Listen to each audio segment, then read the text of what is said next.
Um executivo de sucesso atende uma ligação durante uma reunião e escuta, do outro lado da linha, a voz fraca de sua filha implorando por comida.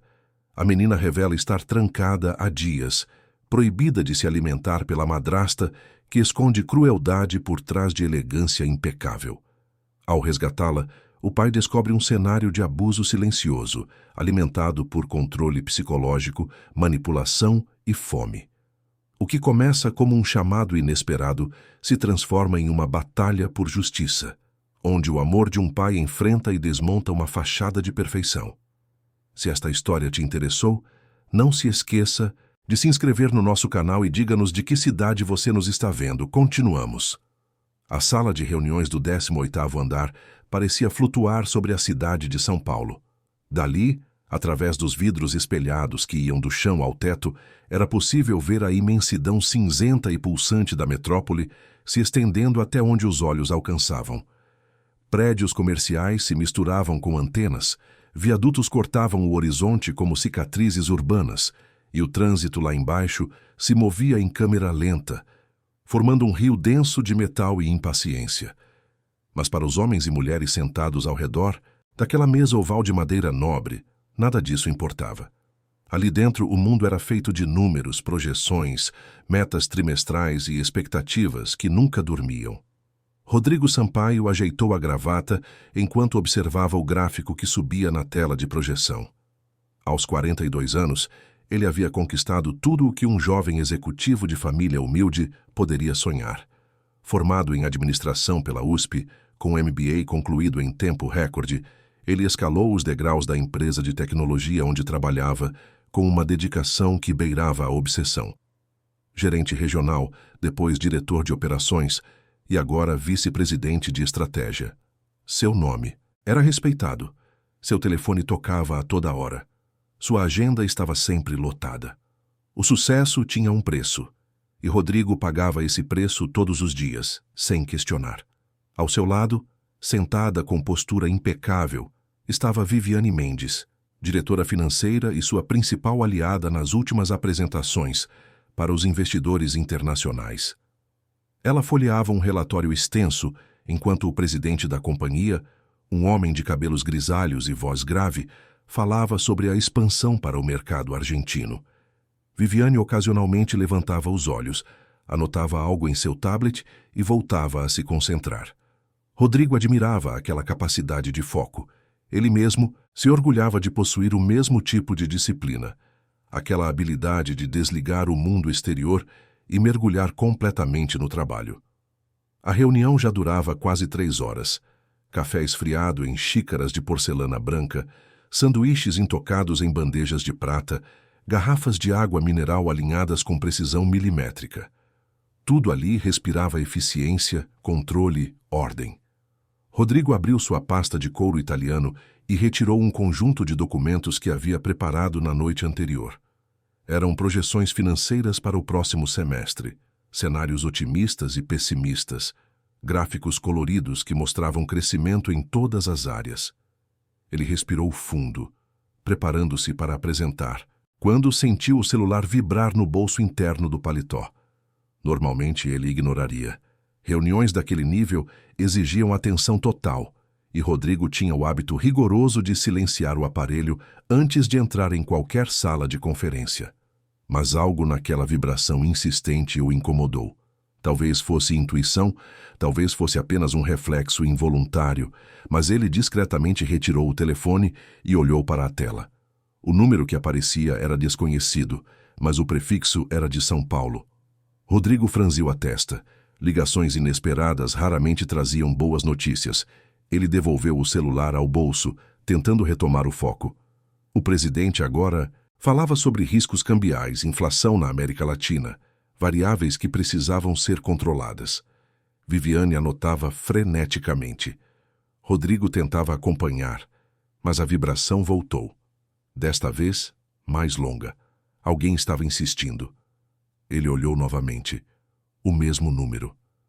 Seu coração deu uma leve acelerada e ele sentiu um desconforto crescer no peito. Não era comum receberem ligações repetidas assim. Ele pensou em sua filha, Laura, de apenas 7 anos. Pensou na escola, em algum acidente, em alguma emergência médica. Mas não. A escola tinha o número da Patrícia, sua esposa. Se houvesse algo errado, ligariam para ela primeiro. Patrícia. Rodrigo não gostava de pensar nela durante o trabalho. Casados há 3 anos, eles mantinham uma relação que, aos olhos de fora, parecia perfeita. Ela era elegante, educada, sempre bem vestida, sempre com as palavras certas na ponta da língua. Vinha de uma família tradicional de Higienópolis, estudou em colégios particulares de renome e tinha uma rede de contatos que impressionava até os mais cíticos. Quando Rodrigo a conheceu, 2 anos após ter perdido a primeira esposa, sentiu que havia encontrado alguém que poderia trazer estabilidade de volta para sua vida e, principalmente, para a vida de Laura. A primeira esposa de Rodrigo, Marina, havia partido quando Laura tinha apenas 3 anos. Uma doença repentina, tratamentos que não funcionaram, esperanças que se esvaíram como areia entre os dedos. Rodrigo preferiu não guardar muitos detalhes daqueles meses sombrios na memória. O que importava era que Marina se foi, e ele ficou sozinho com uma criança pequena, uma carreira exigente e um vazio que parecia nunca diminuir. Foi nesse contexto que Patrícia apareceu. Ela era amiga de uma colega de trabalho, participava de eventos beneficentes, frequentava os mesmos círculos sociais que Rodrigo começava a integrar. O relacionamento foi rápido, quase prático. Ele precisava de uma companheira, ela parecia genuinamente interessada. Casaram-se em uma cerimônia discreta e Patrícia assumiu o papel de madrasta de Laura com uma naturalidade que, na época, pareceu reconfortante. Mas havia algo que Rodrigo nunca conseguiu definir completamente. Uma frieza sutil nos olhos de Patrícia quando ela olhava para Laura. Uma impaciência velada quando a menina pedia atenção. Pequenos gestos que Rodrigo inicialmente atribuiu ao processo natural de adaptação. Afinal, não era fácil entrar na vida de uma criança que ainda carregava a memória da mãe biológica. Ele se convenceu de que, com o tempo, as coisas melhorariam e mergulhou ainda mais, fundo no trabalho, deixando que Patrícia cuidasse da casa, da rotina de Laura. A vibração do celular voltou pela 3ª vez. Agora, Rodrigo não conseguia mais ignorar. Ele se levantou discretamente, murmurando um pedido de licença que foi acompanhado por olhares de leve irritação ao redor da mesa. Saiu da sala de reuniões, fechou a porta atrás de si e caminhou até o corredor silencioso que dava para os elevadores. Atendeu a ligação com um tom mais seco do que pretendia. Alô. Do outro lado da linha houve um silêncio pesado, carregado, que fez o estômago de Rodrigo se contrair. Ele estava prestes a desligar quando ouviu. Uma voz, pequena, fraca, trêmula. Uma voz que ele conheceria em qualquer lugar, sob qualquer circunstância. Pai. O mundo parou. O corredor, os elevadores, o zumbido distante do ar-condicionado, tudo desapareceu. Rodrigo sentiu o sangue gelar nas veias. Laura, filha, é você? O que aconteceu? A respiração da menina estava irregular, entrecortada. Ela parecia estar segurando o choro, tentando ser corajosa, mas falhando. Pai, eu estou com fome. As palavras eram simples, mas carregavam um peso que Rodrigo não conseguia processar imediatamente. Ele tentou organizar os pensamentos. Com fome? Mas, como assim, Laura? Cadê a Patrícia? Você não almoçou? Não, pai, eu não comi nada, desde anteontem. O chão pareceu se mover sob os pés de Rodrigo. Ele encostou a mão na parede fria, tentando se equilibrar. Como assim, desde anteontem? Laura, onde você está? O que está acontecendo? Estou no meu quarto, pai. A porta está trancada. Eu não posso sair. Trancada? Quem trancou você aí? A tia Patrícia disse que eu preciso aprender a me comportar, que eu sou teimosa, que eu gasto muita comida. Ela disse que eu vou ficar aqui até aprender. Rodrigo sentiu a raiva subir como uma onda quente e violenta. Ele apertou o celular com tanta força que os dedos ficaram brancos. Laura, me escuta. Eu vou aí agora. Você está me ouvindo? Eu vou te tirar daí. Fica calma, tá bem? Papai já está indo. Pai, ela vai ficar brava. Ela disse que se eu contar para você vai ser pior. A voz da menina estava quebrando, e Rodrigo precisou de toda a sua força para não gritar. Ele respirou fundo, tentando soar o mais calmo possível. Não vai ser pior, meu amor. Eu prometo. Você usou o celular da casa para me ligar? Usei o da empregada. Ela esqueceu na cozinha. Eu consegui sair bem rapidinho quando a tia Patrícia saiu. Você consegue ficar segura até eu chegar? Consigo, pai. Então fica aí. Eu já estou saindo. Não demoro nada. Rodrigo desligou e ficou parado por alguns segundos, tentando processar o que acabara de ouvir. Sua filha, trancada no quarto, sem comer, por ordem de Patrícia, a mulher que ele trouxera para dentro de casa, que ele confiara para cuidar de Laura, estava fazendo aquilo. Ele sentiu um misto de culpa, fúria e desespero. Como ele não percebera? Como deixara as coisas chegarem a esse ponto? Voltou para a sala de reuniões, interrompendo o presidente no meio de uma frase. Todos os olhares se viraram para ele, alguns surpresos, outros visivelmente irritados pela intromissão. Desculpem. Emergência familiar. Preciso ir agora. Viviane ergueu as sobrancelhas preocupada. Rodrigo, a apresentação está marcada para daqui a 15 minutos. Os investidores já estão chegando. Eu sei. Me desculpem, mas é urgente. Viviane, você pode cobrir por mim. Mas Rodrigo, ele já estava saindo, pegando a pasta, o paletó, as chaves do carro. Não havia tempo para explicações. Não havia espaço para negociação. Sua filha precisava dele e nada mais importava. O caminho até o estacionamento foi um borrão. Ele entrou no carro, ligou o motor e saiu em disparada, ignorando os limites de velocidade, cortando o trânsito com uma urgência que beirava o desespero. A casa ficava em um condomínio fechado na Zona Sul, a cerca de 40 minutos dali, em condições normais. Rodrigo fez o percurso em 25, ultrapassando os sinais amarelos, acelerando em retas, com o coração batendo descompassado. Enquanto dirigia, sua mente disparava. Como ele não viu os sinais? Nos últimos meses, Laura estava mais quieta, mais retraída. Ele atribuíra isso à timidez natural ao processo de crescimento. Mas e se fosse mais do que isso? E se ela estivesse tentando pedir ajuda e ele, ocupado demais com planilhas e reuniões, não estivesse ouvindo? Rodrigo lembrou das poucas refeições que fazia em casa.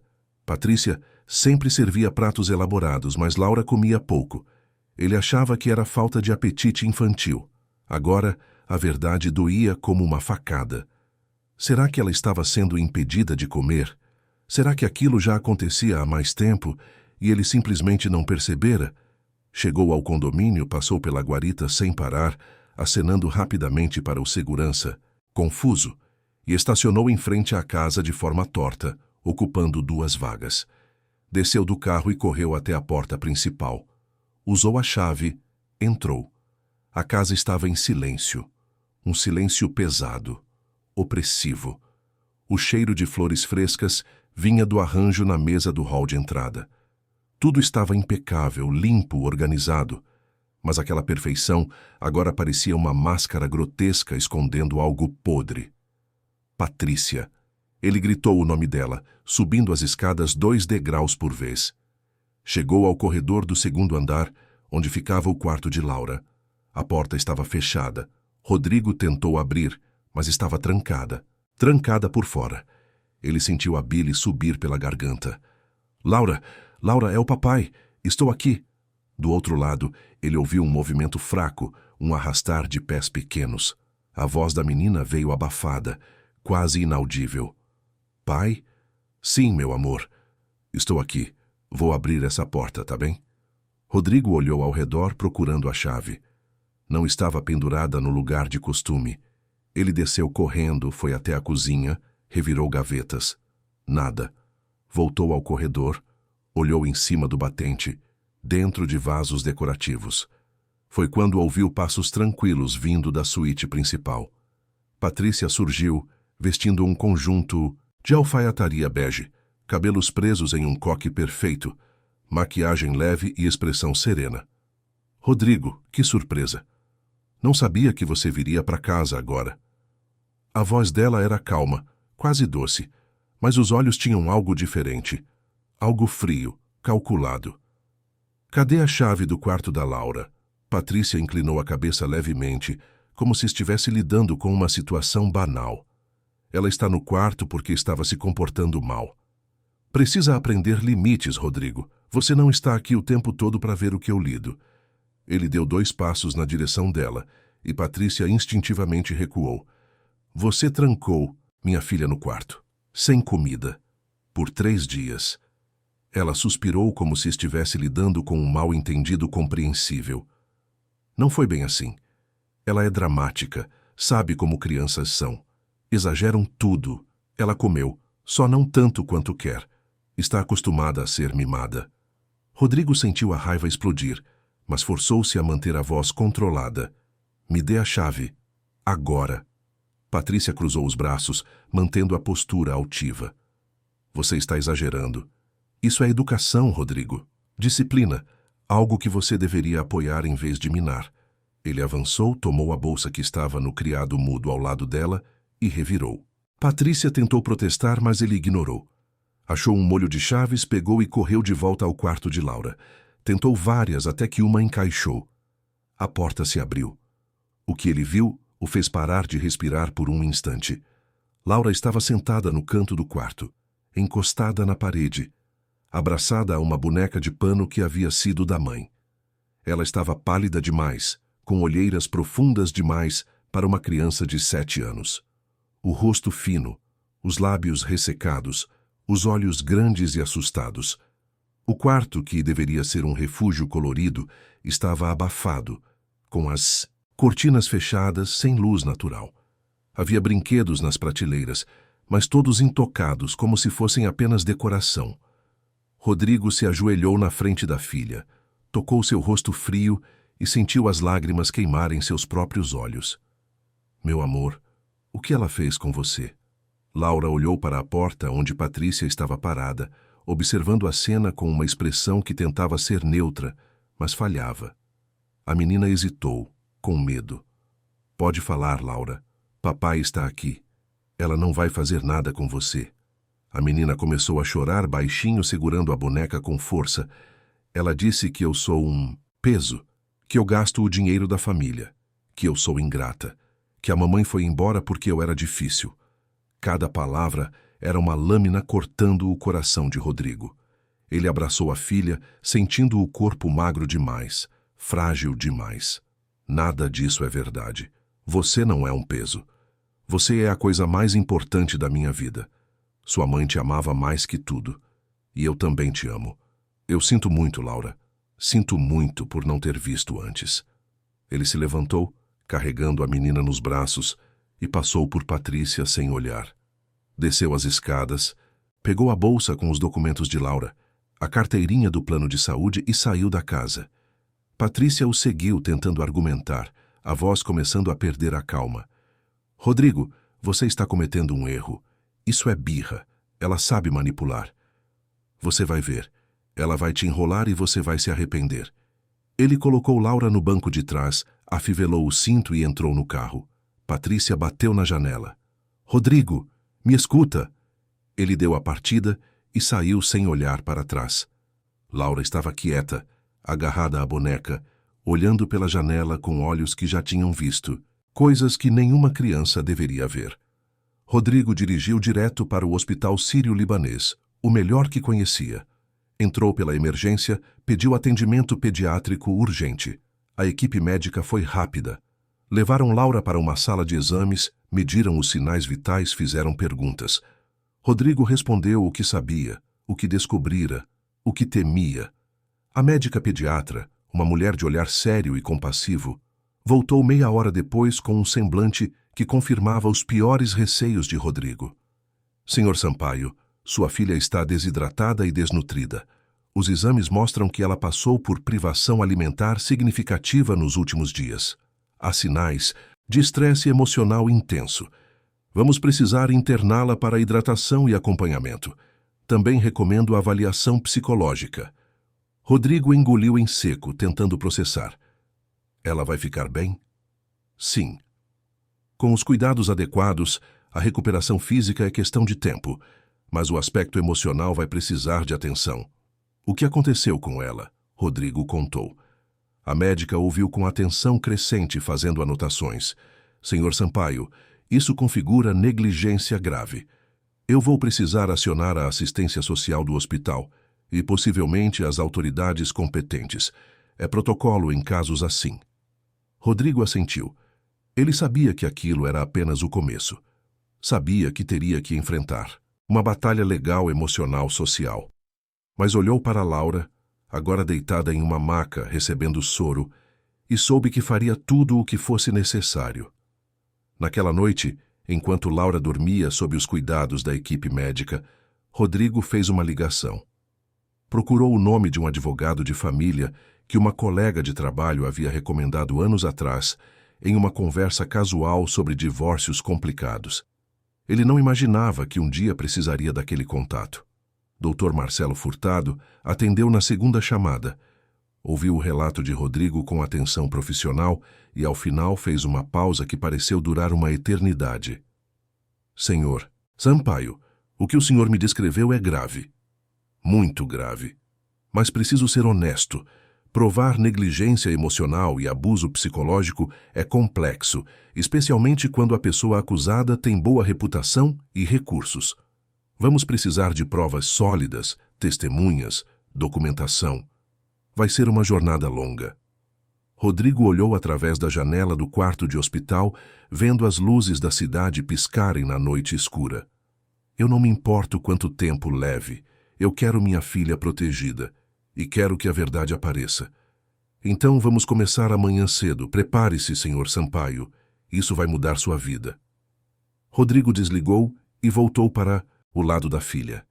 Segurou a mão pequena e frágil e fez uma promessa silenciosa. Ele não deixaria aquilo passar. Não importava o custo, não importava o tempo. Ele lutaria. Por Laura. Pela memória de Marina. Por tudo o que ele deixou escapar por estar ocupado demais para ver.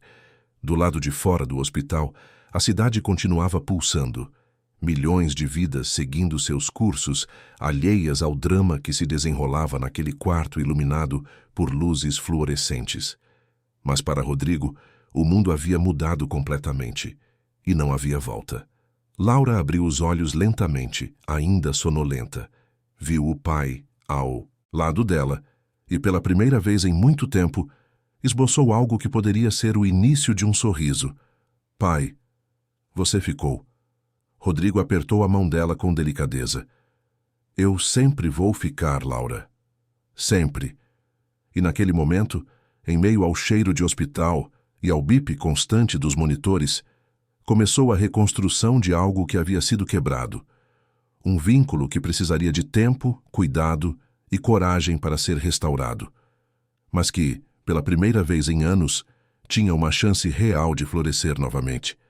Enquanto Laura voltava a dormir, Rodrigo ficou ali, sentado na cadeira desconfortável, planejando os próximos passos. Ele sabia que pela frente viriam dias difíceis, revelações dolorosas, confrontos inevitáveis. Mas também sabia, com uma certeza que queimava no peito, que não desistiria. Não dessa vez. Nunca mais. A noite avançava e, com ela, a promessa de um novo dia. Um dia que traria respostas, batalhas e, quem sabe, a justiça que Laura merecia. Os primeiros raios de sol entraram pela janela do quarto de hospital, tingindo as paredes brancas com tons alaranjados. Rodrigo não tinha dormido. Passou a noite inteira ali, sentado na poltrona reclinável ao lado da cama de Laura, observando cada movimento da filha, cada respiração, cada pequeno tremor durante o sono. A equipe médica havia passado de hora em hora, verificando os sinais vitais, trocando a bolsa de soro, ajustando cobertores. Laura estava estável, mas a fragilidade ainda era visível em cada detalhe do seu corpo pequeno. Por volta das 6 da manhã, uma enfermeira trouxe café e pão de queijo. Rodrigo agradeceu com um aceno de cabeça, mas não conseguiu comer. O estômago estava fechado, apertado por uma mistura de culpa e ansiedade que não o deixava em paz. Ele pegou o celular e viu 17 mensagens não lidas. A maioria era de Viviane perguntando o que havia acontecido, se estava tudo bem, se ele precisava de algo. Havia também 3 mensagens de Patrícia, Ele não abriu nenhuma delas. Não queria ler, não queria saber. A simples ideia de ver o nome dela na tela o fazia sentir uma raiva que precisava controlar. Às 7h30, Laura começou a se mexer. Abriu os olhos devagar, piscando contra a luz suave da manhã. Olhou ao redor, desorientada, até que seus olhos encontraram Rodrigo. Ele se levantou imediatamente, aproximou-se e tocou o rosto dela com carinho. Bom dia, meu amor. Como você está se sentindo?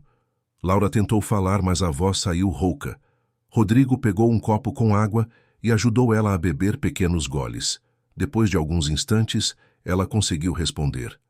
Estou melhor, pai. Minha cabeça ainda dói um pouco. A médica disse que é normal. Você estava desidratada. Mas agora está recebendo soro e logo vai ficar boa. Laura assentiu, segurando a boneca de pano que não largara nem durante o sono. Rodrigo sentou-se na beirada da cama, escolhendo as palavras com cuidado. Laura, eu preciso te perguntar uma coisa, e quero que você seja sincera comigo, tá bem? Não precisa ter medo. Não importa o que você disser, eu vou estar do seu lado. A menina olhou para ele com olhos grandes e ainda assustados. Tá. Há quanto tempo a tia Patrícia está fazendo isso com você? Trancando você no quarto, não deixando você comer? Laura desviou o olhar, mexendo nervosamente nos cabelos da boneca. Demorou alguns segundos para responder. Faz tempo, pai. Não sei direito. Começou devagar. Ela falava que eu comia demais, que eu estava ficando gordinha. Depois, começou a dizer que eu era mal educada, que eu não sabia me comportar. Aí ela começou a me deixar, no quarto quando você não estava. Rodrigo sentiu o peito apertar. E você nunca me contou por quê. Laura finalmente olhou para ele e os olhos dela estavam cheios de lágrimas. Ela disse que se eu contasse, você ia ficar bravo comigo, que você ia achar que eu estava mentindo, que você ia me mandar embora. As lágrimas começaram a cair, silenciosas, e Rodrigo a abraçou com toda a delicadeza que conseguiu reunir. Laura, eu jamais faria isso. Jamais. Você é minha filha. Eu te amo mais que tudo nesse mundo. E eu sinto muito, muito mesmo, por não ter percebido, que eu deveria ter visto. Deveria ter prestado mais atenção. Não é culpa sua, pai, você trabalha muito. Isso não é desculpa. Nada é mais importante que você. Nada. Eles ficaram assim por um longo momento, abraçados, enquanto o sol subia lentamente no céu de São Paulo e a cidade acordava para mais um dia frenético. Às 9h, o Dr. Marcelo Furtado chegou ao hospital. Ele era um homem na casa dos 50 anos, cabelos grisalhos penteados para trás, óculos de armação discreta e um terno azul marinho impecável. Carregava uma pasta de couro sob o braço e tinha uma expressão séria, mas não hostil. Rodrigo o recebeu no corredor, fora do quarto de Laura. Senhor Sampaio, bom dia, como está sua filha? Estável. Os médicos disseram que ela vai se recuperar fisicamente, mas vão precisar acompanhar o lado emocional. Marcelo assentiu, retirando um bloco de anotações da pasta. Entendo. Vim aqui para começarmos a documentar tudo. Precisamos de um relato detalhado do que aconteceu, de todos os fatos que você souber, de qualquer coisa que possa servir como prova. Também vou precisar conversar com a equipe médica, pegar cópias dos laudos e exames. E, se possível, vou pedir para que uma assistente social converse com a Laura. Rodrigo concordou, ainda que sentisse um aperto no peito ao imaginar Laura tendo que reviver tudo aquilo. Ela é só uma criança. Não quero que isso seja traumático demais. Eu entendo, e vamos fazer da forma mais sensível possível. Mas é necessário, Sr. Sampaio. Se queremos garantir que sua filha fique protegida e que a responsável responda pelo que fez, precisamos de provas concretas. O relato dela é essencial. Durante a manhã, Marcelo conversou com a médica que atendeu Laura na noite anterior, com a equipe de enfermagem e solicitou acesso aos prontuários médicos. Tudo foi registrado, fotografado, arquivado. Rodrigo observava cada movimento com uma mistura de alívio e angústia. Estava fazendo a coisa certa, mas sabia que aquilo era apenas o início de um processo longo e doloroso. Por volta do meio-dia, uma assistente social do hospital chamada Denise entrou no quarto de Laura. Ela era uma mulher de aparência amigável, cabelos cacheados presos em um rabo de cavalo, e trazia consigo uma maleta com materiais lúdicos. Explicou a Rodrigo que conversaria com Laura de forma leve, usando desenhos e brincadeiras para deixá-la mais confortável. Rodrigo aceitou sair do quarto durante a conversa, apesar de cada fibra do seu ser querer ficar e proteger a filha. Ele esperou no corredor, caminhando de um lado para o outro, incapaz de ficar parado. Marcelo estava ao telefone, conversando com alguém, anotando informações. Rodrigo olhou para o celular novamente e dessa vez abriu as mensagens de Patrícia. A primeira era curta, enviada por volta da meia-noite. Rodrigo, precisamos conversar. Você está exagerando. A segunda, enviada às 3 da manhã. Eu sei que você está chateado, mas está fazendo tempestade em copo d'água. Laura é dramática. Sempre foi. A terceira, enviada às 6 da manhã. Se você não voltar com ela, vai se arrepender. Eu tenho meus direitos também. Sou casada com você. Essa casa é minha. Rodrigo sentiu náusea. A frieza calculada nas palavras, a falta total de empatia ou preocupação com Laura, a tentativa de manipulação. Ele bloqueou o número e guardou o celular. 40 minutos depois, Denise saiu do quarto. Seu rosto estava mais sério do que quando entrou. Ela fez um sinal para que Rodrigo e Marcelo a seguissem até uma salinha reservada no corredor. Senhor Sampaio, conversei com a Laura. Ela é uma menina muito inteligente e, infelizmente, muito assustada. O que ela me contou é grave, muito grave. Denise abriu um caderno onde havia feito anotações e também alguns desenhos que Laura havia feito durante a conversa. Ela relatou que a madrasta a trancava no quarto frequentemente, às vezes por horas, outras vezes por dias. Disse que não podia pegar comida sozinha, que precisava pedir permissão e que muitas vezes a permissão era negada. Disse que era chamada de nomes ofensivos, que era comparada negativamente com outras crianças, que era acusada de ser a culpada pela ausência da mãe. Rodrigo fechou os olhos, respirando fundo para não perder o controle. Denise mostrou um dos desenhos. Era feito com lápis de cor, traços infantis, mas o conteúdo era perturbador. Mostrava uma figura pequena em um quarto escuro, atrás de uma porta, com um cadeado desenhado. Do lado de fora, uma figura adulta de cabelos compridos, vestido elegante, mas com uma expressão que Laura havia tentado representar como fria e distante.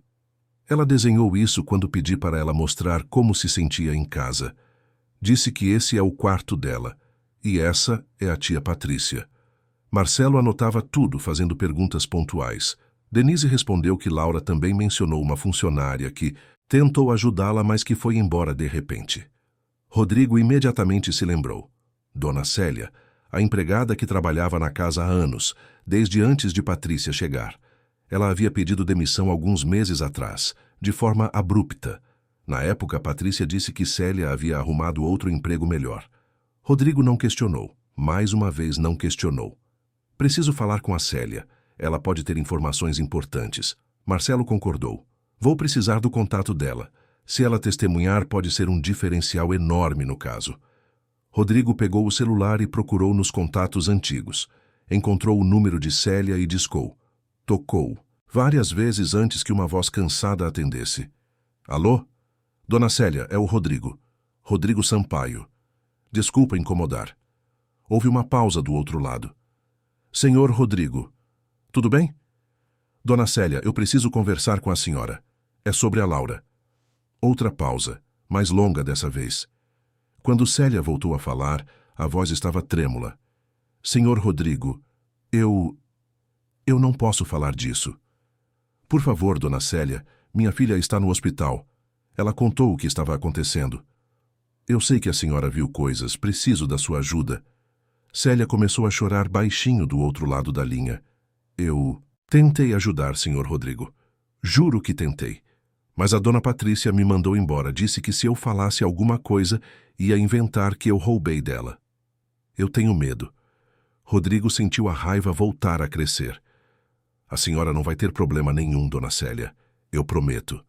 Mas eu preciso que a senhora me ajude a proteger a Laura. Por favor. Houve um longo silêncio. Finalmente, Célia suspirou. Onde o senhor está? No Hospital Sírio-Libanês. A senhora pode vir aqui? Posso. Vou agora. Ela desligou e Rodrigo sentiu um lampejo de esperança. Marcelo também parecia satisfeito. Se ela confirmar o que Laura disse, teremos um testemunho adulto, isso muda tudo. Enquanto esperavam por Célia, Rodrigo voltou ao quarto de Laura. A menina estava comendo uma sopa leve que a equipe de nutrição havia preparado. Ela comia devagar, com pequenas colheradas, mas pelo menos estava comendo. Rodrigo sentou-se ao lado dela, observando. Gostou da sopa? Está boa, pai. Faz tempo que eu não como nada quente. A simplicidade da frase era devastadora. Rodrigo engoliu o nó na garganta. Daqui para frente, você vai comer tudo o que quiser na hora que quiser, prometo. Laura deu um pequeno sorriso, e aquilo foi o suficiente para Rodrigo sentir que estava no caminho certo. Dona Célia chegou ao hospital por volta das 3 da tarde. Ela era uma mulher na casa dos 60 anos, baixa, de cabelos grisalhos e mãos calejadas pelo trabalho. Vestia roupas simples, uma blusa florida e uma calça jeans desbotada. Quando viu Rodrigo, seus olhos se encheram de lágrimas. Senhor Rodrigo, como está a menina? Ela vai ficar bem, mas passou por muita coisa. Eu sei, eu vi. Marcelo se apresentou e conduziu Célia até a mesma salinha onde havia conversado com Denise. Lá, ele explicou a situação, pediu que Célia relatasse tudo o que viu e viveu enquanto trabalhou na casa. Rodrigo ficou ao lado, ouvindo cada palavra com uma mistura de horror e validação. Célia começou devagar, escolhendo as palavras, mas logo as comportas se abriram. Ela contou que Patrícia sempre tratou Laura com frieza, mas que nos últimos meses a situação piorou drasticamente. Começou com pequenas crueldades, negar um brinquedo, uma sobremesa, um passeio. Depois, evoluiu para punições desproporcionais. Trancar Laura no quarto por horas porque ela havia derramado suco, proibir que ela descesse para jantar porque não havia terminado a lição de casa a tempo. E, finalmente, a privação alimentar. Ela dizia que a menina precisava aprender a se controlar, que estava ficando manhosa. Eu tentava dar comida para Laura escondido, mas a dona Patrícia descobriu. Me chamou de intrometida, disse que eu estava sabotando a educação da criança. No dia seguinte, me deu uma carta de demissão e uma quantia em dinheiro. Disse que se eu falasse alguma coisa para alguém, ia me acusar de roubo. Eu fiquei com medo. Tenho família para sustentar. Não podia arriscar. Rodrigo colocou a mão no ombro de Célia. A senhora fez o que pôde.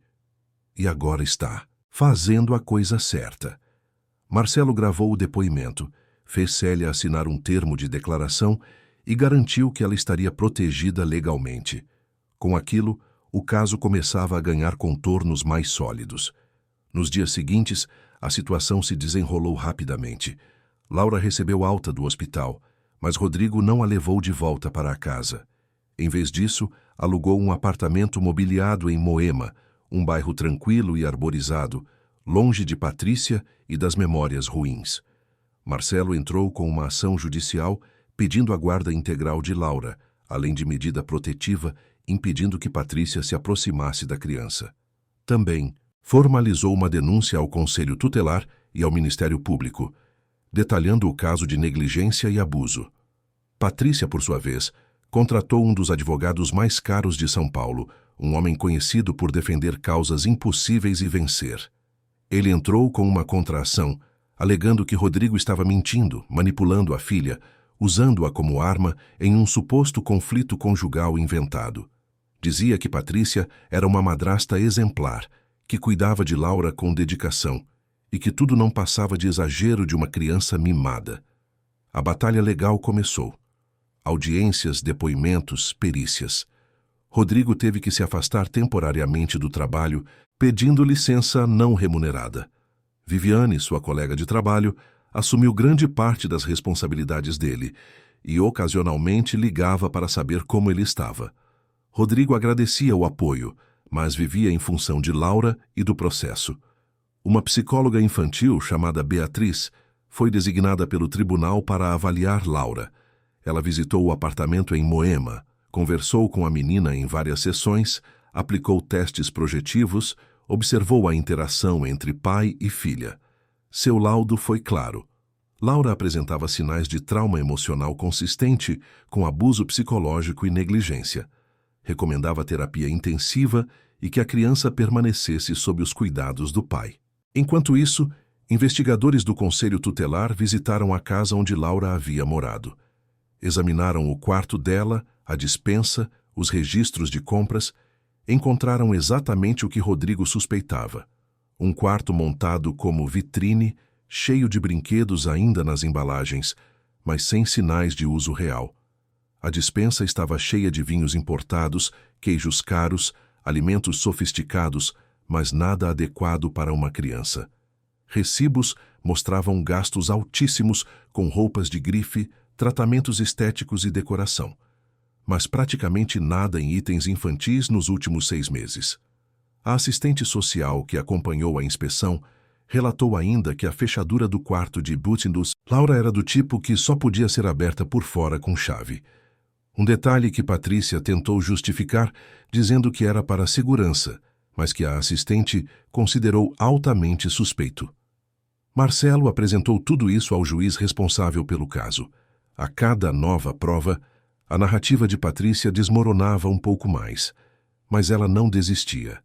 Seu advogado argumentava que Rodrigo era um pai ausente, que trabalhava demais, que nunca esteve presente na vida da filha e que agora queria usar Laura para se livrar de um casamento que não estava funcionando. Foi durante uma das audiências que Marcelo teve uma ideia. Ele pediu uma perícia técnica na casa, focando nos sistemas eletrônicos. Patrícia e seu advogado protestaram, mas o juiz acatou o pedido. Um perito em tecnologia forense foi até a residência e extraiu os registros do sistema de segurança e do controle biométrico instalado nas portas. O que ele encontrou foi devastador.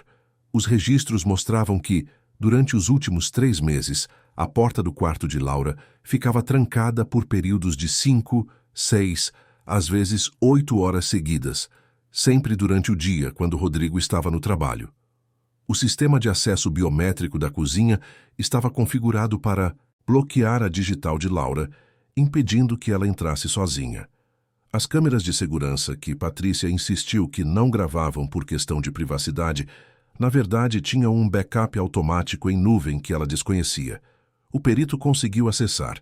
As imagens eram silenciosas, em preto e branco, mas aterradoramente eloquentes.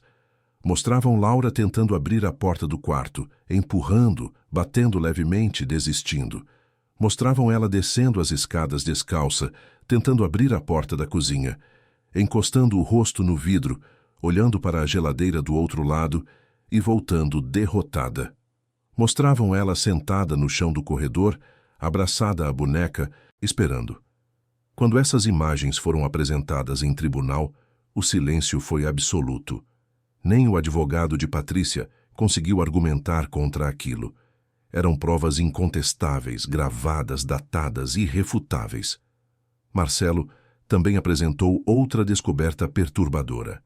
O histórico de navegação do computador de Patrícia, extraído com autorização judicial, mostrava pesquisas sobre controle comportamental infantil, efeitos da restrição alimentar em crianças, técnicas de disciplina extrema e até fóruns online sobre como lidar com enteados problemáticos. Tudo apontava para um padrão premeditado, intencional. O tribunal marcou uma última audiência, onde Patrícia seria ouvida diretamente pelo juiz. Rodrigo estava presente, sentado ao lado de Marcelo com o coração disparado. Laura estava em casa, sob os cuidados de uma babá de confiança que Rodrigo havia contratado. Patrícia entrou no tribunal impecável como sempre. Vestido cinza, sapatos de salto, cabelos perfeitamente arrumados, maquiagem discreta. Mas quando começou a falar, algo mudou.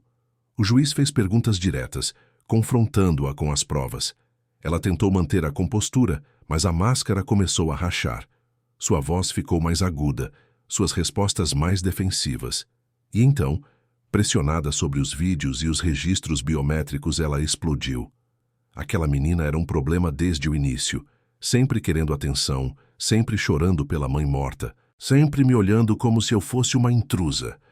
Eu só queria que ela aprendesse a se comportar, a parar de ser tão carente, tão pegajosa. Eu tentei educar, mas ela é impossível. O advogado dela tentou interrompê-la, mas Patrícia não parava. Rodrigo nunca estava em casa. Eu tive que lidar com ela sozinha todos os dias, enquanto ele vivia no escritório. E agora ele quer me culpar? Ela é filha dele, não minha. Eu não pedi para ser mãe dessa criança. O silêncio que se seguiu foi ensurdecedor. Patrícia percebeu tarde demais o que havia dito. Seu advogado cobriu o rosto com as mãos. Marcelo olhou para Rodrigo, e ambos sabiam que aquilo havia sido o golpe final. O juiz, um homem de meia idade com expressão severa, pediu um intervalo. Quando retornou, sua decisão foi clara. Declarou Patrícia culpada de negligência grave, abuso emocional e maus tratos psicológicos. Determinou que ela seria processada criminalmente, proibida de se aproximar de Laura e que perderia todos os direitos sobre a criança. Rodrigo receberia a guarda integral e exclusiva. Patrícia saiu do tribunal escoltada, visivelmente abalada. Rodrigo ficou sentado, processando tudo. Havia vencido. Laura estava protegida. Mas a vitória tinha um gosto amargo, porque nada daquilo traria de volta o tempo perdido, os dias em que sua filha sofreu em silêncio, enquanto ele estava ocupado demais para ver. Quando voltou para casa, Laura estava desenhando na mesa da sala. Ela levantou os olhos e perguntou com a voz pequena: "Pai, a tia Patrícia vai voltar?" Rodrigo se ajoelhou na frente dela, segurando suas mãos. "Não, meu amor, ela não vai voltar. Nunca mais. Você está segura agora. E eu vou fazer tudo diferente. Eu prometo." Laura abraçou o pai e, pela primeira vez em muito tempo, Rodrigo sentiu que estava no lugar certo, fazendo a coisa certa. A jornada havia sido longa, dolorosa, mas necessária, e agora, finalmente, eles poderiam começar a reconstruir, juntos. Os primeiros meses após o julgamento foram um período de adaptação intensa. Rodrigo havia tomado decisões drásticas para reorganizar sua vida, e cada uma delas exigiu coragem, renúncia e uma determinação que ele não sabia possuir até ser forçado a encontrá-la. A primeira mudança foi sair definitivamente daquela casa em que Laura havia sofrido. O apartamento alugado em Moema era apenas temporário, um refúgio de emergência. Rodrigo queria um novo começo, um lugar onde não houvesse fantasmas, onde cada cômodo não carregasse memórias ruins. Ele procurou imóveis em bairros tranquilos, com ruas arborizadas, próximos a parques e escolas. Queria que Laura crescesse em um ambiente leve, seguro, onde pudesse finalmente ser apenas uma criança. Encontrou um apartamento em Perdizes, em um prédio antigo, mas bem cuidado, com portaria amigável e vizinhos que pareciam formar uma pequena comunidade. Tinha 3 quartos, uma sala ampla com bastante luz natural e uma sacada que dava para uma praça arborizada onde crianças brincavam aos finais de semana. Quando mostrou o lugar para Laura, ela caminhou pelos cômodos vazios, tocando as paredes, olhando pela janela, e finalmente sorriu. Um sorriso tímido, mas genuíno. Para Rodrigo, aquilo foi o sinal de que estava fazendo a escolha certa. A mudança foi rápida. Rodrigo não quis levar quase nada da casa antiga. Comprou móveis novos, simples, mas acolhedores. Deixou Laura escolher as cores do quarto dela, os lençóis, as cortinas, os quadros para as paredes. Ela escolheu tons de azul e amarelo, cores que, segundo a psicóloga, representavam esperança e leveza. Rodrigo contratou um pintor, comprou prateleiras para os livros infantis que começou a adquirir e montou um cantinho de leitura junto à janela, com almofadas macias e uma luzinha suave. Queria que aquele quarto fosse um santuário para Laura, um lugar onde ela se sentisse protegida e amada. A segunda grande mudança foi no trabalho. Rodrigo sabia que não poderia continuar com a mesma rotina frenética de antes. A empresa tinha sido compreensiva durante o processo judicial, concedendo licença e permitindo que ele se ausentasse quando necessário. Mas agora, com a guarda integral de Laura, ele precisava de algo mais flexível. Pediu uma reunião com o presidente da companhia e foi direto ao ponto. Explicou que precisava reduzir sua carga horária, trabalhar mais de casa, estar presente na vida da filha. Sabia que aquilo poderia custar sua posição, seus bônus, talvez até seu emprego, mas estava disposto a aceitar as consequências. Para sua surpresa, o presidente foi compreensivo. Ofereceu uma reorganização das responsabilidades de Rodrigo, permitindo que ele trabalhasse em regime híbrido, 3 dias por semana no escritório e 2 em casa. Haveria uma redução salarial, mas nada que comprometesse sua estabilidade financeira. Rodrigo aceitou na hora. Viviane, que sempre foi uma aliada silenciosa, assumiu parte das demandas mais urgentes e se tornou uma espécie de ponte entre Rodrigo e a diretoria. Ela nunca cobrou nada. Em troca, nunca fez Rodrigo se sentir em dívida. Apenas disse certa vez, durante um café rápido no intervalo: "Você está fazendo a coisa certa. Sua filha precisa de você. O resto a gente resolve." Com a nova rotina estabelecida, Rodrigo começou a vivenciar algo que não experimentava há anos: presença. Ele levava Laura para a escola todas as manhãs, esperava na porta no final do dia, participava das reuniões de pais, conhecia os professores, sabia quais eram as melhores amigas da filha, quais matérias ela gostava, quais a deixavam mais ansiosa. Descobriu que Laura adorava desenhar, que tinha uma imaginação fértil para inventar histórias, que gostava de observar pássaros na praça e dar nomes para cada um deles. Pequenas coisas que Rodrigo nunca soubera, porque nunca estivera realmente presente.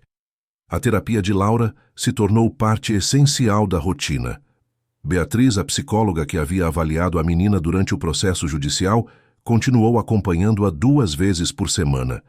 As sessões eram em uma clínica perto do apartamento, decorada com cores suaves e brinquedos educativos. Beatriz trabalhava de forma lúdica, usando desenhos, massinha de modelar, histórias e brincadeiras para ajudar Laura a processar o trauma.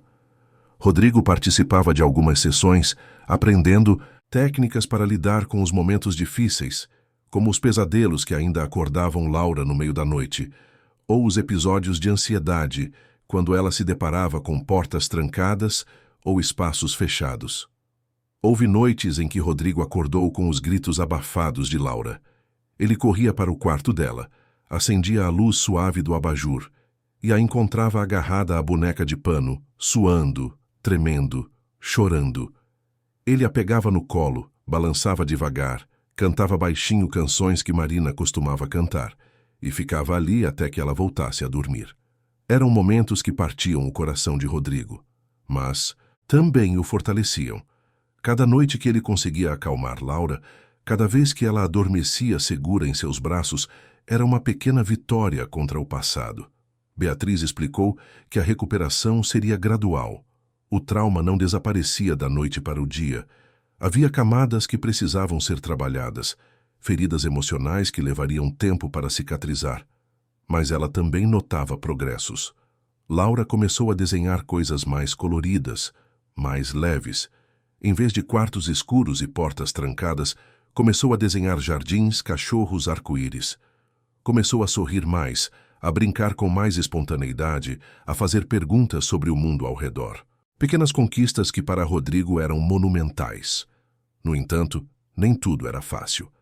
Laura ainda tinha dificuldades para confiar plenamente. Às vezes, quando Rodrigo precisava sair para uma reunião no escritório, ela ficava ansiosa, perguntando repetidamente a que horas ele voltaria, se tinha certeza de que voltaria, se ela podia ligar se precisasse. Rodrigo comprou um relógio infantil para ela, ensinou a ler as horas e começou a deixar bilhetes pela casa com mensagens carinhosas e a promessa de que sempre voltaria. Criou rituais: um abraço de bom dia antes de sair, um telefonema no meio da tarde, um abraço de boa noite antes de dormir. Estruturas que davam a Laura a segurança de que ela não estava sozinha, de que ele não iria desaparecer. A escola também foi uma peça fundamental na recuperação.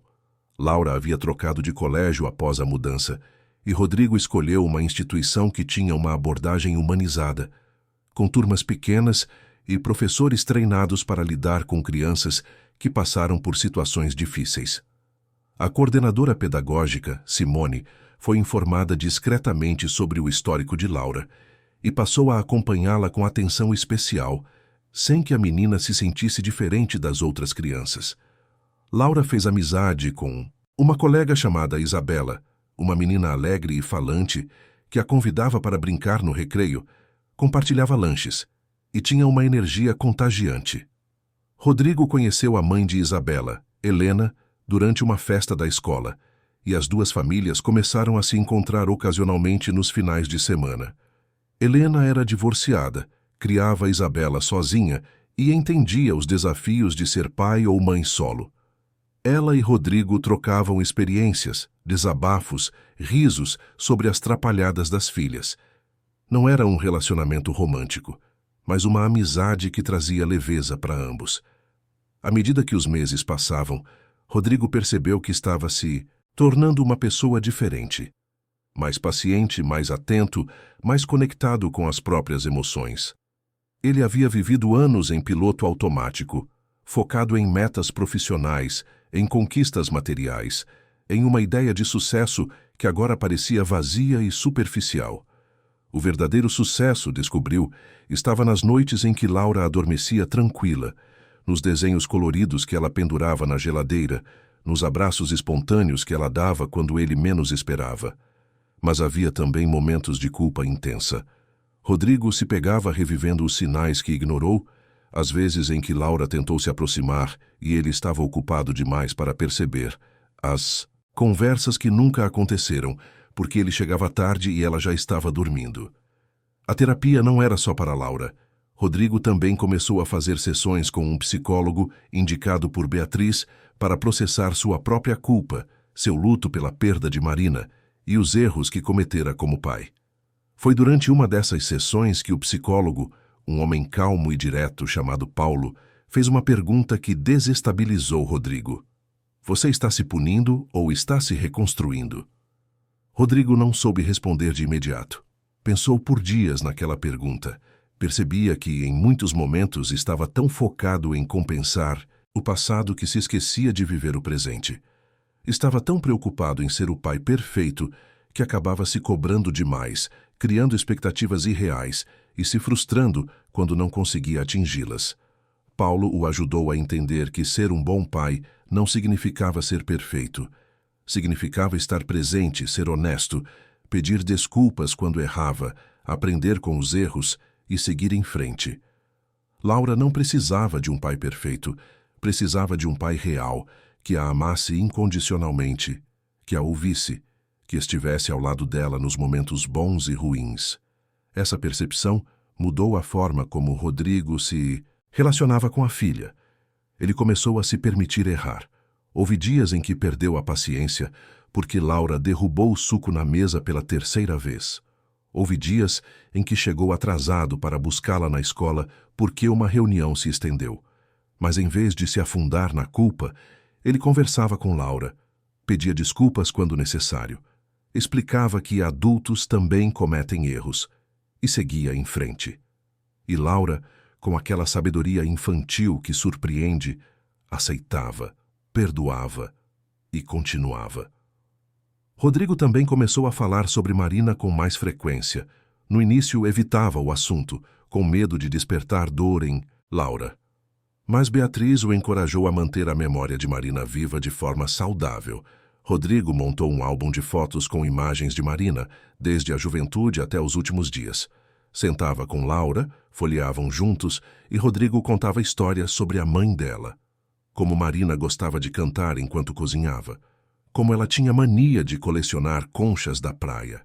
Como ela ria alto, sem vergonha, quando algo a divertia. Como ela amava Laura mais que tudo.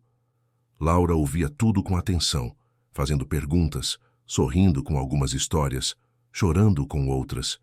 E aos poucos, a figura de Marina deixou de ser um fantasma doloroso e se tornou uma presença suave, uma memória preciosa que conectava pai e filha em vez de separá-los. Certa tarde, enquanto caminhavam pela praça perto de casa, Laura perguntou: Pai, você acha que a mamãe está orgulhosa de mim? Rodrigo parou, ajoelhou-se na frente dela e segurou suas mãos. Tenho certeza absoluta. Ela está orgulhosíssima.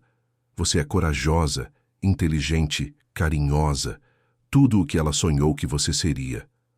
Laura abraçou o pai e Rodrigo sentiu que, naquele momento, Marina estava ali com eles de alguma forma, aprovando, sorrindo, em paz. Os meses viraram 1 ano. Laura completou 8 anos e Rodrigo organizou uma festa em casa, convidando os amigos da escola, Helena e Isabela, alguns vizinhos e até Beatriz, que havia se tornado mais que uma terapeuta, quase uma tia para Laura. A festa foi simples, com decoração colorida, bolo de chocolate, brincadeiras no parque. Laura ria, corria, brincava, e Rodrigo observava tudo de longe, com o coração cheio. Dona Célia também foi convidada. Ela chegou tímida, trazendo um presente embrulhado com capricho. Laura a abraçou com força, agradecendo por ter tentado ajudá-la quando ninguém mais via. Célia chorou, disse que não merecia gratidão, mas Laura insistiu. Para a menina, Célia havia sido um raio de bondade em meio à escuridão, e isso nunca seria esquecido. Ao final da festa, quando todos já haviam ido embora e Laura estava exausta, mas feliz, Rodrigo a colocou na cama, cobriu com o cobertor e sentou-se ao lado dela. Pai, esse foi o melhor aniversário da minha vida. Rodrigo sorriu, tocando o rosto dela com carinho. Ainda vamos ter muitos outros, meu amor. Muitos outros. E você sempre vai estar aqui? Sempre, Laura. Eu prometo. Ela fechou os olhos, segurando a boneca de pano, e adormeceu com um sorriso nos lábios. Rodrigo ficou ali por mais alguns minutos, observando-a dormir. Pensou em tudo o que haviam passado, em todas as batalhas que enfrentaram, em todas as vezes que quase desistiram, mas seguiram em frente. Pensou na força de Laura, na resiliência dela, na capacidade de perdoar e reconstruir.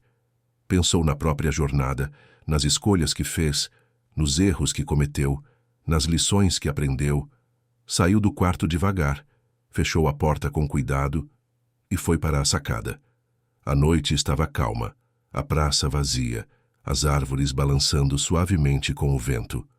Rodrigo olhou para o céu, procurando estrelas entre as luzes da cidade, e sussurrou para o universo, para Marina, para quem quer que estivesse ouvindo. Obrigado. Obrigado por me dar uma segunda chance. Os próximos meses trouxeram ainda mais estabilidade. Laura continuou progredindo na terapia. Os pesadelos se tornaram raros. A ansiedade diminuiu. Rodrigo se consolidou na nova rotina de trabalho, encontrando um equilíbrio saudável entre a carreira e a paternidade. Viviane foi promovida a diretora, e ela e Rodrigo mantiveram uma parceria profissional sólida e respeitosa. Helena e Isabela se tornaram presenças constantes na vida de Rodrigo e Laura, criando uma espécie de família estendida que trazia alegria e apoio mútuo. Houve, claro, desafios. Laura ainda tinha momentos difíceis, dias em que a tristeza voltava sem aviso, em que ela se lembrava de coisas ruins e precisava do apoio de Rodrigo para atravessar. Ele aprendeu a reconhecer os sinais, a estar presente sem sufocar, a dar espaço quando necessário e proximidade quando pedida. Beatriz, durante uma das sessões, comentou com Rodrigo: "Vocês percorreram um longo caminho. Laura está se tornando uma menina forte, confiante, e você se tornou o pai que ela sempre precisou." Rodrigo sorriu, mas havia uma humildade genuína em sua resposta. "Ainda tenho muito a aprender, mas estou tentando, todos os dias. E é isso que importa. Não é a perfeição, é o esforço constante, a presença, o amor." Rodrigo saiu daquela sessão com uma sensação de paz que não sentia há muito tempo. Pegou Laura na escola e os dois foram à praça. Sentaram-se no banco de sempre, observando os pássaros que Laura tanto gostava de nomear. Ela apontou para um pardal pousado em um galho próximo. "Esse é o Pedrinho. Ele vem aqui todo dia." Rodrigo riu. "Como você sabe que é sempre o mesmo? Porque eu conheço ele, olha. A manchinha na asa. É ele." Rodrigo observou a manchinha, duvidando, mas fingindo acreditar. Laura continuou narrando as aventuras imaginárias de Pedrinho e Rodrigo apenas ouvia, sorrindo, grato por cada segundo daquele momento comum, mas extraordinário. Quando o sol começou a se pôr, tingindo o céu de laranja e rosa, eles voltaram para casa de mãos dadas. Laura contou sobre a aula de artes, sobre um desenho que a professora elogiou, sobre um livro novo que queria ler. Rodrigo ouvia tudo com atenção, fazendo perguntas, rindo com as histórias, vivendo plenamente aquele presente que quase perdeu. Ao chegarem em casa, Laura foi tomar banho enquanto Rodrigo preparava o jantar. Ele tinha aprendido a cozinhar pratos simples, mas nutritivos, e descobriu que gostava daquele ritual de preparar a comida, de saber exatamente o que Laura estava comendo, de sentar-se à mesa e compartilhar a refeição sem pressa, sem celular, sem distrações. Durante o jantar, Laura fez uma pergunta que pegou Rodrigo de surpresa. Pai, você ainda fica triste por causa da tia Patrícia? Rodrigo pensou por um momento antes de responder. Eu fico triste pelo que aconteceu. Triste por você ter passado por aquilo, mas não fico triste por ela ter saído da nossa vida. Foi a melhor coisa que poderia ter acontecido. Eu também acho. Agora a gente está bem melhor, né? Muito melhor. Laura sorriu, voltando a comer. E Rodrigo percebeu que a menina havia superado aquele trauma de uma forma que ele jamais imaginara possível. Ela não era definida pelo que sofreu. Era definida pela força que encontrou para seguir em frente, pela capacidade de confiar novamente, de amar novamente, de viver plenamente apesar de tudo. Naquela noite, após colocar Laura para dormir, Rodrigo sentou-se na sala com uma xícara de chá. Olhou ao redor do apartamento, que haviam transformado em um lar. Viu os desenhos de Laura colados na parede, as fotos de Marina em porta-retratos espalhados, os brinquedos organizados em cestos, os livros empilhados no cantinho de leitura. Viu vida, viu amor, viu recomeço. Pegou o celular e abriu o álbum de fotos. Rolou pelas imagens dos últimos meses. Laura sorrindo no parque, Laura brincando com Isabela, Laura soprando as velas do aniversário, Laura dormindo abraçada à boneca. Cada foto era uma lembrança preciosa, um registro de uma vida que estava sendo reconstruída tijolo por tijolo. Rodrigo pensou em como tudo poderia ter sido diferente se ele tivesse prestado atenção antes, se tivesse ouvido os sinais, se tivesse colocado Laura em primeiro lugar desde o início. Mas também entendeu que não adiantava viver de arrependimentos. O passado não podia ser mudado. O que importava era o presente e o futuro que ele e Laura estavam construindo juntos. Ele salvou a foto favorita como papel de parede. Era de Laura rindo, cabelos ao vento, olhos brilhando, absolutamente livre. E Rodrigo soube que não importava o que viesse pela frente, eles enfrentariam juntos. Porque agora ele entendia o que realmente importava. Não eram títulos profissionais, não eram contas bancárias, não era reconhecimento externo. Era aquela menina dormindo no quarto ao lado. Era a chance de estar presente. Era o amor que, apesar de tudo, ainda florescia. E com esse pensamento, Rodrigo finalmente se permitiu descansar, sabendo que havia feito a coisa certa, que estava no caminho certo e que o melhor ainda estava por vir. 2 anos haviam se passado desde aquele dia aterrorizante em que Rodrigo recebeu a ligação de Laura pedindo ajuda.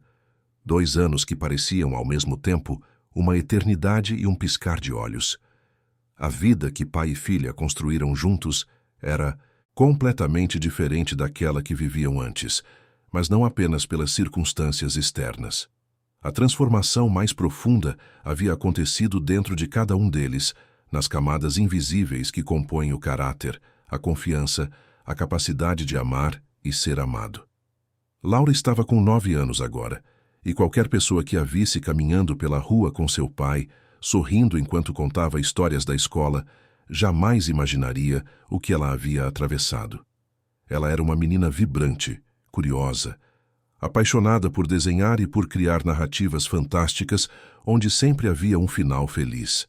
Beatriz, que continuava acompanhando-a mensalmente, dizia que a recuperação de Laura era uma das mais bonitas que já havia testemunhado. Não porque o trauma tivesse desaparecido completamente, mas porque Laura havia aprendido a conviver com ele, a transformá-lo em força, em vez de permitir que ele a definisse. Rodrigo também era outro homem. Havia nele uma serenidade que não existia antes, uma presença que ia muito além do físico.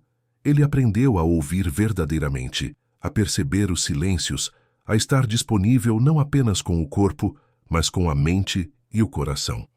Continuava trabalhando na mesma empresa, mas agora com uma perspectiva completamente diferente sobre o que significava sucesso. Viviane havia sido promovida a vice-presidente, e os dois mantinham uma relação de respeito mútuo e parceria. Ela ocasionalmente brincava que Rodrigo era o único executivo que saía correndo às 5 da tarde para buscar a filha na escola, mas dizia isso com admiração, não com crítica. Foi em uma manhã comum de terça-feira, durante o café da manhã, que Laura fez um comentário que pegou Rodrigo desprevenido. Pai, a tia Helena está diferente ultimamente. Você percebeu? Rodrigo estava passando manteiga em uma torrada e levantou os olhos intrigado. Diferente como? Não sei. Mais feliz. Ela fica sorrindo sem motivo. Até a Isabela comentou. Rodrigo sorriu tentando disfarçar. Na verdade, ele sabia exatamente o que estava acontecendo. Helena havia começado a namorar um professor de educação física da escola das meninas, um homem chamado Felipe, e estava visivelmente radiante. Mas Rodrigo não sabia que Laura havia percebido. As pessoas ficam felizes às vezes, Laura. Não precisa ter um motivo específico. Laura mordeu um pedaço de pão, pensativa. Você também está mais feliz, pai. Antes você sempre parecia cansado. Agora você sorri mais. Rodrigo sentiu o coração apertar de uma forma boa, calorosa. Ele estendeu a mão e tocou o rosto da filha com carinho. É porque eu tenho você, meu amor. Você me ensinou a ser feliz de verdade. Laura sorriu, um daqueles sorrisos espontâneos e puros que iluminam tudo ao redor, e voltou a comer. Rodrigo ficou observando-a por mais alguns instantes, maravilhado com a criatura incrível que ela estava se tornando, grato por cada segundo que tinha ao lado dela. Naquela semana, a escola organizou uma exposição de artes, onde os trabalhos dos alunos seriam exibidos para os pais. Laura estava animadíssima, porque um dos seus desenhos havia sido selecionado para ficar na entrada principal da galeria improvisada, no pátio. Rodrigo pediu para sair mais cedo do trabalho, pegou Laura em casa e os dois foram juntos para a escola. Helena e Isabela também estavam lá, e os 4 caminharam juntos pelos corredores decorados com pinturas, colagens, esculturas de argila e outros trabalhos criativos. Quando chegaram à entrada do pátio, Rodrigo viu o desenho de Laura exposto em um cavalete de madeira, iluminado por um refletor improvisado. Era uma aquarela vibrante, cheia de cores quentes. Mostrava um homem e uma menina de mãos dadas, caminhando em direção a um horizonte onde o sol nascia. No canto superior, escrito, com a letra caprichada de Laura, estava o título Recomeço. Rodrigo sentiu os olhos arderem. Ele ficou parado ali, olhando para aquele desenho, incapaz de falar. Laura puxou sua mão, levando-o para mais perto. Gostou, pai? Eu fiz pensando em nós. Rodrigo se abaixou, ficando na altura dela, e a abraçou com toda a força que tinha. Está perfeito, Laura. É o desenho mais bonito que eu já vi na vida. A professora de artes, uma mulher jovem chamada Carla, se aproximou sorrindo. Senhor Sampaio, Laura é uma das alunas mais talentosas que já tive. Ela tem um dom especial para transmitir emoção através das cores. Esse desenho emocionou todos nós quando ela apresentou. Rodrigo agradeceu, ainda visivelmente tocado. Helena, ao lado, também estava com os olhos marejados. Ela sabia de parte da história de Rodrigo e Laura e entendia o significado daquele desenho. Ao final da exposição, quando estavam voltando para casa, Laura perguntou: Pai, posso convidar a Isabela para dormir aqui no sábado? Rodrigo sorriu. Claro que pode. Vou combinar com a tia Helena. Laura comemorou, já planejando tudo o que fariam. Pipoca, filmes, brincadeiras. Rodrigo observava a empolgação da filha e se dava conta de como as coisas haviam mudado. Antes, Laura vivia isolada, sem amigos próximos, sem liberdade para ser apenas uma criança. Agora, ela tinha amizades sólidas, confiança para se expressar e um lar onde se sentia verdadeiramente segura. Naquela noite, após Laura dormir, Rodrigo sentou-se no sofá com uma xícara de chá e ligou a televisão.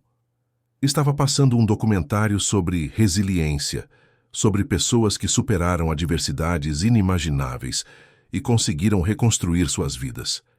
Ele assistiu por alguns minutos, reconhecendo nos relatos algo que ele mesmo havia vivido. A jornada não era linear. Havia dias bons e dias ruins. Havia momentos de força e momentos de fraqueza. Mas o que importava era continuar um passo de cada vez sem desistir. O telefone tocou e Rodrigo atendeu. Era Marcelo Furtado, o advogado que havia conduzido o caso de Laura. Eles não conversavam com tanta frequência como antes, mas mantinham contato ocasional. Rodrigo, tudo bem? Desculpa ligar tarde. Sem problemas, Dr. Marcelo. Aconteceu alguma coisa? Na verdade, sim. Recebi uma ligação do Ministério Público. A Patrícia cumpriu a pena que lhe foi atribuída. Ela saiu da prisão ontem. Rodrigo sentiu um aperto no peito. Ele sabia que esse dia chegaria eventualmente. Patrícia havia sido condenada a 3 anos, mas com bom comportamento, reduziu para 2. Mesmo assim, a notícia o deixou inquieto. Ela pode se aproximar da Laura? Não. A medida protetiva continua válida por tempo indeterminado. Ela está proibida de se aproximar, de fazer contato, de qualquer interação. Se tentar, será presa novamente. Estou te avisando apenas para que você fique atento. Qualquer coisa estranha, qualquer movimento suspeito, você me liga imediatamente. Rodrigo agradeceu e desligou. Ficou sentado no escuro processando a informação. Patrícia estava livre. Não representava mais um perigo direto, mas a simples ideia de que ela estava na mesma cidade, respirando o mesmo, o incomodava profundamente. Ele se levantou, foi até o quarto de Laura e ficou parado na porta, observando-a dormir. A boneca de pano ainda estava ali, abraçada como sempre. Laura estava segura, e Rodrigo faria tudo para que continuasse assim. Os dias seguintes transcorreram normalmente, mas Rodrigo estava mais vigilante. Prestava atenção aos arredores quando saía com Laura, verificava se alguém os estava seguindo, trancava as portas com mais cuidado. Não contou nada para Laura, não queria assustá-la sem motivo. Beatriz, quando soube, aconselhou: Rodrigo, é natural que você esteja preocupado, mas não deixe que o medo controle sua vida. Continue vivendo, continue dando a Laura a rotina que vocês construíram. Se algo acontecer, você lida, mas não antecipe problemas que talvez nunca cheguem. Rodrigo sabia que ela tinha razão. Aos poucos foi relaxando, voltando ao ritmo normal. E nada aconteceu. Nenhum sinal de Patrícia, nenhum movimento estranho. A vida seguiu. No sábado, Isabela passou a noite na casa deles. As meninas assistiram filmes de animação, fizeram pipoca, brincaram de karaokê e riram até tarde. Rodrigo e Helena ficaram na sala conversando sobre assuntos variados. Helena contou sobre o namoro com Felipe, sobre como estava feliz, mas também receosa, de se entregar novamente depois do divórcio. Rodrigo a ouviu com atenção. Compartilhou suas próprias experiências sobre reconstruir a vida após perdas, e os dois terminaram a noite com uma conexão mais profunda, uma amizade que se solidificava cada vez mais. Quando Isabela foi embora no domingo pela manhã, Laura estava radiante. Rodrigo aproveitou o resto do dia para passar tempo de qualidade com a filha. Foram ao parque, andaram de bicicleta, tomaram sorvete e sentaram-se no banco de sempre para observar os pássaros. Laura apontou para um pardal que pousou perto deles. Olha, pai, é o Pedrinho. Ele ainda. Vem aqui. Rodrigo sorriu. Ele é fiel, esse Pedrinho. Igual a você, pai. Você é fiel. Nunca me abandona. Rodrigo sentiu um nó na garganta. Ele abraçou Laura, beijou o topo da cabeça dela e sussurrou: Nunca vou abandonar você, Laura. Nunca. E isso é uma promessa que vou cumprir até o fim da minha vida. Laura ficou quieta por um momento, apenas aproveitando o abraço. Depois perguntou: Pai, você acha que a mamãe estaria orgulhosa de quem eu sou? Rodrigo segurou as mãos dela, olhando nos olhos com toda a sinceridade que tinha. Laura, sua mãe, não estaria apenas orgulhosa. Ela estaria maravilhada. Você é corajosa, gentil, talentosa, forte, tudo o que ela sonhou que você fosse e muito mais. E você, pai? Você está orgulhoso de mim? Mais do que palavras podem expressar. Laura sorriu, e naquele sorriso, Rodrigo viu Marina. Viu a doçura, a luz, a pureza, e soube que, de alguma forma, Marina continuava viva através da filha, através do amor que eles compartilhavam, através da família que ele estava reconstruindo com tanta dedicação. As semanas seguintes trouxeram mais novidades. A escola de Laura organizou um concurso de redação sobre temas livres e Laura decidiu escrever sobre superação. Rodrigo ajudou a organizar as ideias, mas o texto foi todo dela. Ela escreveu sobre uma menina que passou por momentos difíceis, mas que encontrou força no amor do pai e conseguiu recomeçar. Não mencionou detalhes específicos, mas a emoção era palpável em cada linha. Quando os resultados saíram, Laura ganhou o primeiro lugar da categoria dela. A premiação foi em uma cerimônia na escola, com todos os pais presentes. Quando chamaram o nome de Laura e ela subiu ao palco para receber o certificado, Rodrigo estava na primeira fileira, aplaudindo com força, com lágrimas escorrendo livremente pelo rosto. Não eram lágrimas de tristeza, mas de orgulho, de realização, de gratidão. Laura leu um trecho da redação no microfone, com a voz firme apesar da timidez. Às vezes, a vida nos coloca em lugares escuros, lugares onde achamos que nunca vamos sair. Mas se tivermos alguém que nos ame de verdade, que segure nossa mão e nos mostre a luz, a gente consegue. A gente sempre consegue. A plateia aplaudiu emocionada. Rodrigo viu que não era só ele chorando. Vários pais estavam visivelmente tocados. Helena, ao lado dele, apertou sua mão, e ele agradeceu em silêncio por ter pessoas como ela ao seu lado. Ao voltarem para casa naquela noite, Laura estava segurando o certificado com orgulho. Rodrigo pendurou-o na parede da sala, ao lado dos desenhos e fotos que já decoravam o espaço. Cada item ali contava uma história, marcava uma conquista, celebrava um momento de alegria.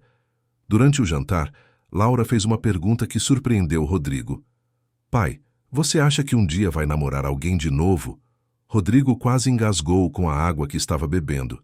Tossiu, recuperou-se e olhou para Laura com uma mistura de surpresa e curiosidade. Por que você está perguntando isso? Só curiosidade. A tia Helena está namorando. E eu achei legal, ela está feliz. Eu pensei que talvez você também pudesse ficar feliz assim. Rodrigo pensou cuidadosamente antes de responder. Laura, eu já sou feliz. Muito feliz. Tenho você, tenho um trabalho que gosto, tenho amigos. Se um dia eu conhecer alguém especial, pode ser que sim, mas não é uma prioridade agora. Minha prioridade é você. E se você conhecer alguém, você vai me contar, né? Não vai esconder. Rodrigo sorriu, tocado pela maturidade da filha. Claro que vou contar. Você é a pessoa mais importante da minha vida. Tudo que acontece comigo, você vai saber. Laura pareceu satisfeita com a resposta e voltou a comer. Rodrigo ficou pensando naquela conversa. A verdade era que ele não havia pensado em relacionamentos desde Patrícia. A ferida ainda estava fresca, a confiança abalada. Mas também sabia que, eventualmente, poderia abrir espaço para o amor novamente. Não tinha pressa. Quando fosse o momento certo, ele saberia. Os meses continuaram passando, trazendo pequenas alegrias e desafios cotidianos. Laura foi promovida na escola, ganhou medalha em uma competição de desenho, fez novos amigos. Rodrigo foi reconhecido no trabalho por um projeto bem-sucedido. Recebeu um bônus que usou para reformar o apartamento, tornando-o ainda mais acolhedor. Helena e Felipe ficaram noivos e convidaram Rodrigo e Laura para a celebração.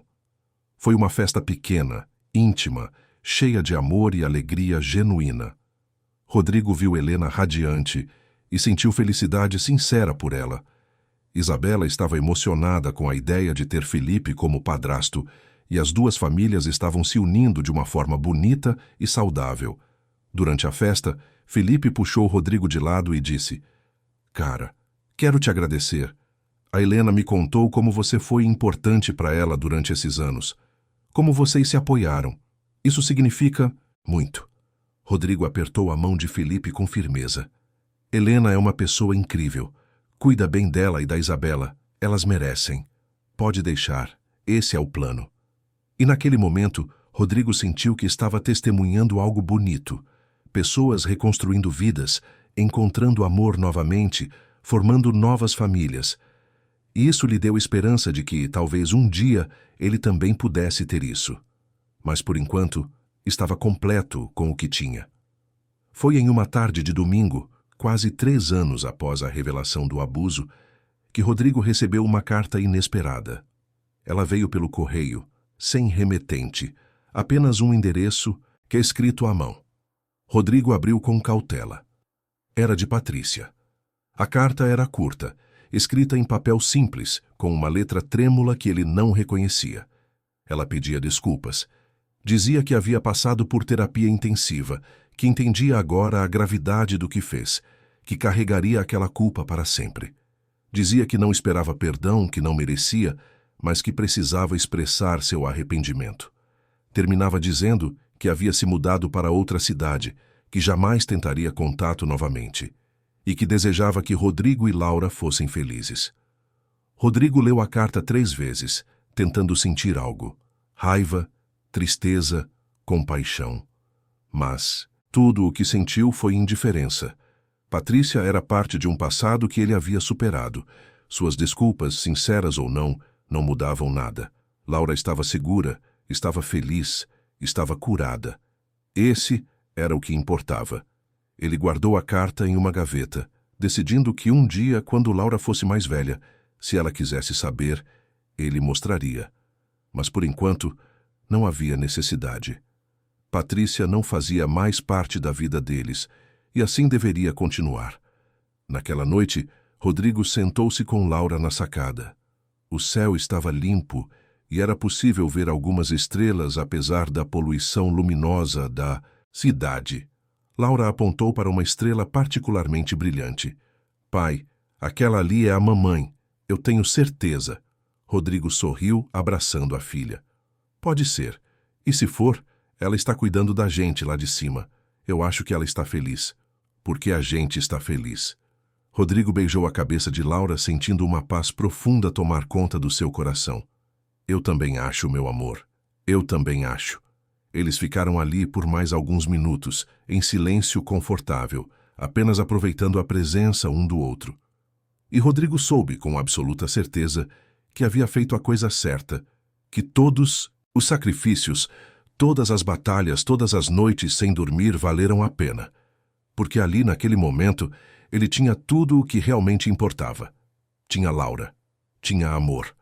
Tinha uma segunda chance de ser o pai que sempre deveria ter sido. A vida continuaria trazendo desafios, surpresas, alegrias e tristezas. Mas Rodrigo sabia que, enquanto tivesse Laura ao seu lado, enquanto pudesse segurá-la, protegê-la, amá-la, estaria tudo bem. Porque, no final, o que define uma vida não são os erros que cometemos, mas a coragem que temos para corrigi-los. Não são as quedas, mas a determinação de nos levantarmos.